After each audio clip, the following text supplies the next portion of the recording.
Hallelujah. Amen. When you're praising God, it needs you. Hallelujah. Amen. Mu When you are praising God, it needs you as an individual.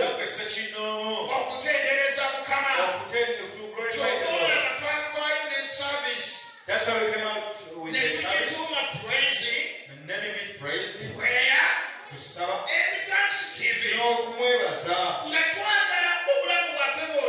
we want our life butandike okubeera nga butunuulira Katonda. to begin looking at the Lord. Nga tutendereza Katonda When yekka. we are praising the Nga tuwa Lord, Katonda waffe ekitiibwa when yekka. we stand and glory to our Katonda God, oluvannyuma lw'okulaba omusajja ono after us seeing this man, ng'alina engeri gy'atenderezaamu Mukama, when he was praising in the temple, n'agamba Mukama, he said, God, n'otonda n'omwezi nagwo you also created the moon ne gubeerawo ekiro. to be there in the night. Mukama, God, laba watonda n'ennyanja. see you created the lake. N'otuuka n'oteekawo embalama You z'ennyanja. put the shores of the lakes. Mukama, amazzi tegasobola kuloosinga. God, the lake cannot Ne cross gatandika okutulumba eno. to come and to your task. Hallelujah. Amen. Mukama ng'obadde wakola ebintu God, by'amaanyi. you did wonderful Ate things mu nnyanja eyo Mukama in that lake. n'alyoka n'agamba watonderamu n'egoonya. Even put the crocodile.